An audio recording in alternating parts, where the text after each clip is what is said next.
Good morning students. हम अपने fifth chapter पे आए हुए हैं, एग्रीकल्चर। कल हमने क्या है गैदरिंग के बारे में पढ़ा था, संग्रहण के बारे में पढ़ा था। हम अपने चैप्टर को आगे की तरफ लेके चलते हैं। आज हम पशुचारण की बात करेंगे, और पशुचारण में भी मुख्य रूप से हम बात करेंगे जो नोमैडिक पेस्टोलिस्ट होते हैं, उनके बारे में हम पढ़ेंगे भी। आपने ज़रूर सुना होगा इनके बारे में। पहले आखेट पर निर्भर रहने वाले समूह ने जब ये महसूस किया कि केवल आखेट से जीवन का भरण पोषण नहीं किया जा सकता, तब मानव ने पशुपालन व्यवसाय के विषय में सोचा। विभिन्न जलवायु की दशा में रहने वाले लोगों ने उन क्षेत्रों में पाए जाने वाली पशुओं का चयन करके पालतू बनाया। भौगोलिक कारकों एवं तकनीकी विकास के आधार पर वर्तमान समय में पशुपालन व्यवसाय निर्वन अथवा व्यापारिक स्तर पर किया जाता है। ठीक है, जैसे जैसे मनुष्य की शुरुआत होती रही तो उसको लगा कि भी जो वह खेत का कार्य करा, जो गैदरिंग करता चला जा रहा है, अगर उसको लगा कि उसकी आवश्यकताओं की पूर्ति इससे नहीं हो रही, उसका जीवन यापन इससे नहीं हो रहा, तो उसने क्या किया, अभी पशु पालन का व्यवसाय शुरू किया। ठीक है, उसने क्या अपनी जलवायु कंडीशंस को देखा और उन कंडीशंस के अकॉर्डिंग ही उन्होंने क्या किया, अपने पशुओं का चयन किया। ठीक है, इसके बाद जैसे जैसे तकनीकी में विकास होता रहा, और आज के समय में यदि हम आज बात करें जो पशुपालन है वो क्या है, हम अपने घरेलू उपयोग के लिए तो करते हैं, साथ के साथ में एक बहुत बड़े स्तर पर क्या व्यापारिक दृष्टि से इसका बहुत महत्वपूर्ण योगदान हो गया। अब व्यापार की दृष्टि से पशुओं को बड़ी मात्रा में पाला जाता है। चलवासी पशुचारण एक प्राचीन जीवन निर्वाह व्यवसाय रहा, जिसमें पशुचारक अपने भोजन, वस्त्र, शरण, औजार व यातायात के लिए पशुओं पर निर्भर रहता था। वह अपने पालतू पशुओं के साथ पानी एवं चारागाह की उपलब्धता एवं गुणवत्ता के अनुसार एक स्थान से दूसरे स्थान पर स्थानांतरित होते रहते थे। इन पशुचारक वर्गों के अपने अपने निश्चित चारागाह क्षेत्र होते थे। देखिए, तो आप सभी जानते हैं जब मनुष्य ने पशुओं को पालना शुरू किया तो उनका एक अपना एक अलग से बना क्या व्यवसाय शुरू किया। अब वो क्या करते थे, वो जो भी भोजन है, वस्त्र है, शरण है, औजार है या फिर यातायात के लिए पशुओं पर निर्भर हो गए। भाई जो पशुओं को पाला उन्होंने, पशुओं से उनको मीट की प्राप्ति हो रही थी, उनसे वो वस्त्रों की प्राप्ति कर सकते थे। ठीक है, इसके अलावा हम बात कर सकते हैं उनकी हड्डियों से वो औजार के रूप में उनका उपयोग कर सकते थे, यातायात के रूप में उपयोग कर सकते थे। तो वो क्या बहुत बड़ी मात्रा में वो डिपेंड होना शुरू हो गए। वे अपने पालतू पशुओं के साथ क्या हुआ, उन्होंने क्या कि पानी और चारागाह की उपलब्धता और गुणवत्ता के अनुसार परिवर्तन किया। यानी क्या कि अब एक क्षेत्र में वो रह रहे हैं भी, यहाँ पर रेनी सीजन आ गया, यहाँ पर अच्छी प्रकार से क्या पानी की भी उपलब्धता, और आपको क्या है चारागाह के अंदर ग्रास भी बहुत ज़्यादा देखने को मिलेगा। जैसे ही वो शुष्क क्षेत्र आए, यहाँ से ख़त्म होना शुरू हो गया, तो वो कहीं दूसरी जगह पर शिफ्ट हो जाते थे जहाँ पर उसी प्रकार की विशेषताएं देखने को मिली थी जहाँ से उन्होंने इसको छोड़ा था। जैसे वहाँ पर भी बारिश का मौसम हो गया या फिर वहाँ पर हरियाली देखने को मिलती है, तो इसलिए वो क्या एक स्थान से दूसरे स्थान पर वो बदलते रहते थे। और वो क्या कि वो अकॉर्डिंग टू चारागाह जाते थे, यानी कि एक पेस्टलिस्ट प्रेस उन्होंने वहाँ पर चराया, उसके बाद वो दूसरे पे चले गए भी। और उनका क्या भी सीधी सी बात है, उनका एक निश्चित समय होता था, क्योंकि वो सीजन्स थे, वो एक निश्चित समय पर ही क्या चेंज हो रहे थे, और इसी अकॉर्डिंग वो भी अपने आप को भी चेंज करते थे। भिन्न भिन्न क्षेत्रों में कई प्रकार के पशु पाले जाते हैं। उष्णकटिबंधीय अफ्रीका में गाय बैल प्रमुख पशु है, जबकि सारा एशिया में मरुस्थलों में जो भेड़ है, बकरी है, ऊँट है पाला जाता है। तिब्बत एवं एंडीज के पर्वतीय भागों में याक व लामा व आर्कटिक और उपध्रुवीय क्षेत्रों में रेंडियर पाला जाता है। अब आपके लिए यहाँ से एक क्वेश्चन पूछा जा सकता है कि भी देखो सिंपल सी बात है, जहाँ का क्लाइमेट जिस प्रकार का होगा वहाँ पर उसी प्रकार के क्या है आपको पशु पालते हुए देखने को मिलेंगे।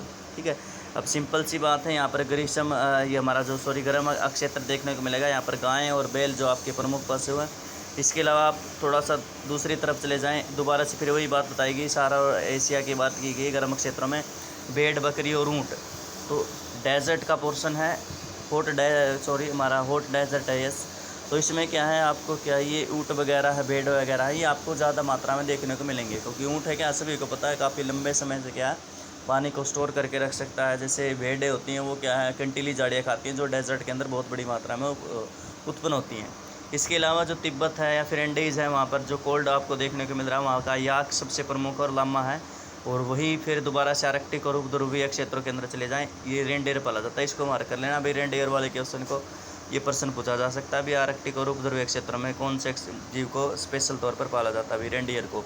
चलवासी पशुचारण के 3 प्रमुख क्षेत्र हैं। इसका प्रमुख क्षेत्र उत्तरी अफ्रीका के अटलांटिक तट से अरब प्रायद्वीप से होता हुआ मंगोलिया में मध्य चीन तक फैला है।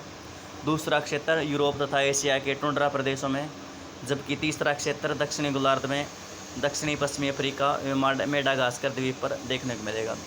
अब आपके सामने क्या आपको मैप भेज दिए गए थे, आपको बोला गया था आप अपनी बुक में बनाएं, सॉरी अपनी कॉपी में पेस्ट कर लें उन मैप्स को। बहुत आवश्यकता पड़ेगी लास्ट समय के बाद, और समझने में भी आपको ज़्यादा महत्व होगा। मेरा यहाँ से बताने का कोई मकसद है, मेरा कोई समझ में आने वाली बात भी नहीं है। आप एक बार उस मैप को देख लें जो आपको मैप भेजा गया कि भी इसकी शुरुआत अफ्रीका से लेकर अटलांटिक तट तक और फिर अरब सागर से होती है मंगोलिया तक आपको देखने को मिलेगी। ठीक है, इसके बारे में आप अपने मानचित्र को देखें, बहुत बड़ी आसानी से क्या आपको समझ में आ जाएगा। भी नए चरागाहों की खोज में ये पशुचारक समतल भागों में पर्वतीय क्षेत्रों में लंबी दूरियां तय करते थे। गर्मियों में मैदानी भाग से पर्वतीय चराहों की ओर और शीत में पर्वतीय भागों में मैदानी चरागाहों के प्रवेश करते हैं। इनकी इन गतिविधियों को ऋतु प्रवास कहा जाता है। अब यहाँ से मार्क कर लें भाई, ट्रांसह्यूमेंस कहा जाता है। ये बहुत इंपॉर्टेंट पर्सन है आपका यहाँ पर, कि भी जो सीज़न होता है एक विशेष क्षेत्र के अंदर, ये जो पशुपालक होते हैं ये अपने एक स्थान को छोड़कर किसी दूसरे स्थान पर चले जाते हैं। इसको ही क्या कहा जाता है, हमारा ऋतु प्रवास कहा जाता है। और एक और बात ध्यान रखने की, ये जो ऋतु प्रवास करते हैं ये साथ साथ में जितने भी जो पशु हैं अपने पशुओं को भी साथ में रखते हैं। जैसे कि आपने सुना कारवां कहते हैं इनको, कारवां होता है इनका, तो वो अपने कारवां के साथ क्या चलते हैं, जिसमें हर एक प्रकार का जीवन जो ये जीते हैं वो सारे सुविधाएं अपने पास ही रखते हैं भी। अब एक सिंपल सी बात है कि भी क्या होता है जब गर्मियाँ होती हैं, गर्मियों के मौसम में क्या जाते हैं ये आपको क्या मैदानी भाग को छोड़कर पर्वतीय क्षेत्रों के अंदर चले जाते हैं। अब क्या कि जैसे गर्मियाँ आएंगी तो ऊपर की जो बर्फ़ होती है वो पिघलना शुरू हो जाती है और यहाँ पर क्या कुछ वेजिटेशन आपको देखने को मिलेगी। लेकिन जैसे ही शीत ऋतु का समय आता है, पहले से ही क्या पर्वतीय क्षेत्रों के अंदर आपको सभी को पता ठंड है ऊंचाई का होने के कारण, तो वहाँ पर और ज़्यादा ठंड होने की वजह से सब कुछ जम जाता है। इसलिए क्या वो मैदानी भागों के अंदर आ जाते हैं सर्दियों के मौसम में और वहाँ पर चराते हैं भी अपने पशुओं को भी। तो भारत में आप सभी जानते हैं जैसे गुज्जर बकरवाल है जो प्रमुख क्षेत्र जो हमारे हिमालय के अंदर आपको देखने को मिलेंगे, खासकर जम्मू कश्मीर या फिर हमारा उत्तराखंड है, हिमाचल प्रदेश के गद्दी भूटिया, ये समूह आपको देखने को मिलेंगे भी। ये शीतकाल में पर्वतीय क्षेत्र में चले जाते हैं भी। इसी प्रकार टुंड्रा प्रदेश में ग्रीष्म काल में दक्षिण से उत्तर की ओर एवं शीत में उत्तर से दक्षिण की ओर चलवासी पशुचारकों का पशुपालन के साथ प्रवास होता है। चलवासी पशुचारकों की संख्या अब घट रही है एवं इसके द्वारा उपयोग में लाए गए क्षेत्रों में भी कमी हो रही है। इसके दो कारण हैं कि राजनीतिक सीमाओं का अधिरोपण है, कई देशों द्वारा नई बस्तियों की योजना बनाई गई है। देखो ये तो सिंपल सी बात है, आपने ज़रूर इसके बारे में पढ़ा है कि भी आज के समय में आप यदि देखने को मिलेगा कि भी इतिहास में सिर्फ क्या काफ़ी कम बार इनके बारे में बातचीत की जाती है। हम तो यहाँ पर ज्योग्राफी पढ़ रहे हैं, यदि हम इतिहास की बात भी करें तो वहाँ पर भी इनके बारे में बहुत ही कम नॉलेज ही आपको प्राप्त हो पाएगी भी चलवासी पशुचारकों के पास। अब क्या कि प्राचीन समय में जब शुरुआत थी तो वो बहुत बड़ी मात्रा में होता था, लेकिन आज के समय में धीरे धीरे ख़त्म होता चला जा रहा है। अब ख़त्म क्या होता चला जा रहा है, एक तो क्या बहुत बड़ी मात्रा में यदि हम बात करें कॉलोनियल पीरियड रहे थे वहाँ पर इनको बहुत बड़ी मात्रा में नुकसान हुआ।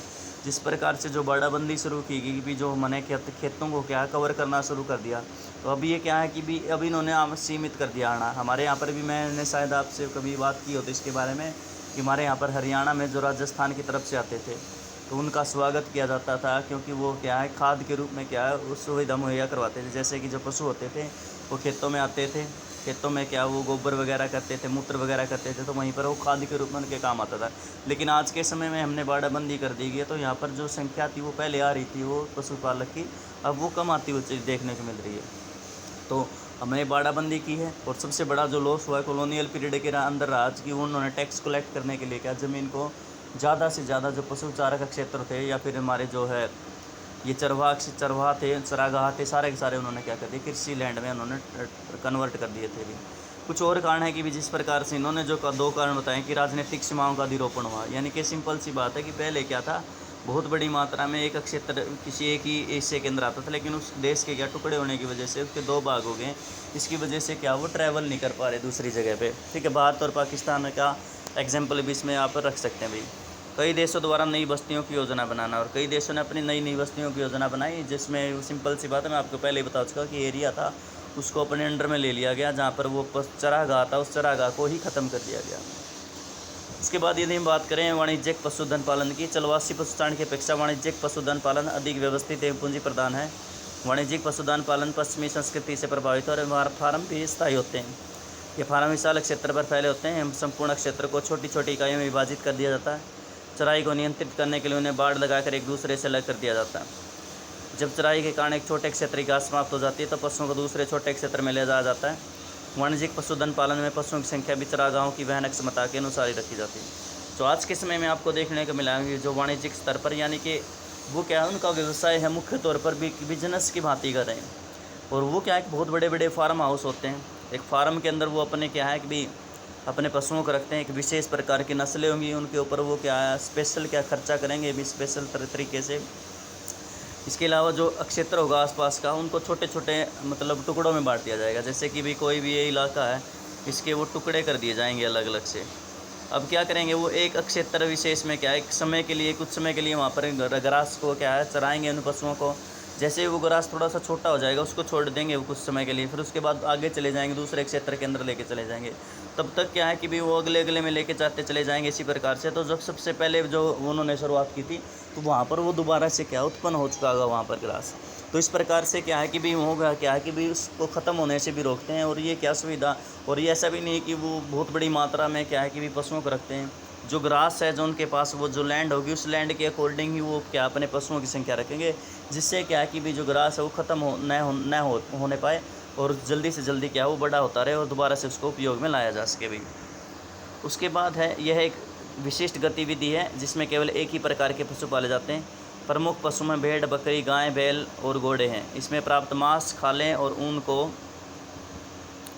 वैज्ञानिक ढंग से संबंधित एवं डिब्बाबंद कर विश्व के बाजारों में निर्यात किया जाता है। पशु फार्म में पशुधन पालन वैज्ञानिक आधार पर व्यवस्थित किया जाता है। इसमें मुख्य ध्यान पशुओं के प्रजनन, जनिक सुधार और बीमारियों पर नियंत्रण और स्वास्थ्य पर ध्यान दिया जाता है। देखो मैंने अभी बात बताई, जो यहाँ पर प्रक्रिया रहती है ना, वहाँ पर एक विशेषता देखने को मिलेगी कि इसके अंदर से कन्फर्म है, पहले भी हम बात कर चुके हैं कि ये क्यों पालते हैं, कि भी इसका पालने का प्रमुख कारण क्या है कि भी इससे क्या मांस प्राप्त होगा, हमें क्या है कि अन्य प्रकार के जो है हम कह सकते हैं कि ऊन वगैरह की प्राप्ति हो सकती है। लेकिन एक विशेष प्रकार का ही इसमें जीव पाला जाता है। आप बैल पाल रहे हैं, गाय पाल रहे हैं, या फिर कोई अन्य प्रकार की चीज़ आपने रखी हुई है उसके अंदर। उसके अलावा क्या है कि यहाँ पर क्या उनकी जो नस्ल के ऊपर विशेष ध्यान दिया जाता है, उसके प्रजनन पर ध्यान दिया जाता है, या फिर क्या जेनेटिक चेंजेस के बारे में बात की जाती है कि किस प्रकार से चेंज किया जा सकता है, उनके अंदर सुधार किया जा सकता है, नई नस्लें लेकर किस प्रकार से लिया जा सकता है। तो वो प्रक्रिया आपको इसके अंदर देखने को मिलेगी भाई। इसके बाद हम बात करते हैं कि यदि विश्व की बात करें तो न्यूजीलैंड है, ऑस्ट्रेलिया, अर्जेंटीना, यूरुग्वे और संयुक्त राज्य अमेरिका वाणिज्य पशुधन का प्रमुख क्षेत्र रहता है।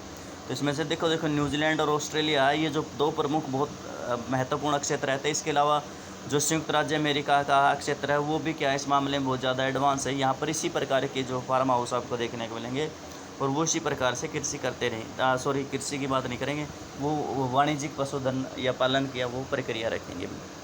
ठीक है, इस प्रकार से आज के लिए हमारे लिए इतना ही काफ़ी है भाई। आगे हम कृषि को स्टार्ट करने वाले हैं। हमारी एग्रीकल्चर की टाइप्स होती हैं, कल से हम उनके बारे में डिटेल में पढ़ेंगे। आपको मैप जो दिए गए हैं, आपको काम में भेजे गए, उन मैप्स को आप बनाएं। आपका काम है अपनी कॉपी में पेस्ट करें भाई।